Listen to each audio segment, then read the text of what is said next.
कर्म क्या है भगवान बुद्ध की प्रेरणादायक कहानी। एक बार गौतम बुद्ध से एक व्यक्ति पूछता है, कर्म क्या है? बुद्ध मुस्कुराते हैं और कहते हैं, मैं तुम्हें एक छोटी सी कहानी सुनाता हूं। एक बार एक राजा अपने मंत्री के साथ अपने ही नगर में एक दुकान के सामने से गुजर रहे होते हैं। राजा का यह अनुभव है कि वह जब भी उस दुकान के सामने से गुजरते हैं तो उनके भीतर से यह आवाज आती है कि उन्हें उस दुकान वाले को दंडित करना चाहिए। राजा यह नहीं जानते कि उनके भीतर से यह आवाज क्यों आती है और उनका मन क्रोध से क्यों भर जाता है। वह क्यों उस दुकानदार को दंडित करना चाहते हैं, परंतु वे जब भी उस दुकान से गुजरते हैं तो उनके मन में यह विचार उठता है। राजा अपने मंत्री से कहते हैं, मंत्री, क्या तुम इस दुकानदार को जानते हो? मंत्री कहता है, नहीं राजन, मैं इस दुकानदार को नहीं जानता। राजा कहते हैं, मैं जब भी इस दुकान के आसपास होता हूं मेरा मन क्रोध से भर जाता। मेरा मन करता है कि मैं उस व्यक्ति को दंड दूं, परंतु मेरे पास कोई कारण नहीं है। तुम तो जानते ही हो मेरा स्वभाव बड़ा शांत रहा है, परंतु न जाने क्यों जब भी मैं इस दुकान के पास से भी गुजरता हूं तो मेरा मन क्रोध से भर जाता है, जबकि आज तक मैं इस दुकानदार से मिला भी नहीं हूं। मंत्री कहता है, हम इस समस्या का कोई ना कोई हल जरूर निकाल लेंगे।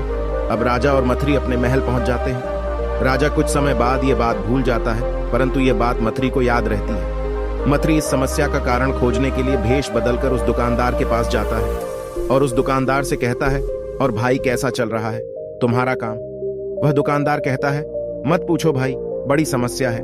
दिन भर बहुत थोड़ा ही धन इकट्ठा हो पाता है। लोग आते हैं, दुकान पर लकड़ियां देखते हैं और तारीफ भी करते हैं, परंतु कोई खरीदता नहीं है। अब तो केवल एक ही उपाय है कि हमारे राजा की मृत्यु हो और उसका मंत्री लकड़ी लेने हमारी ही दुकान पर आए, तब तो कुछ बात बन सकती है, वरना इसी तरह गुजारा चलता रहेगा। मंत्री कहता है, अरे भाई, कुछ लकड़ियां हमें भी दो, हम भी खरीदना चाहते हैं।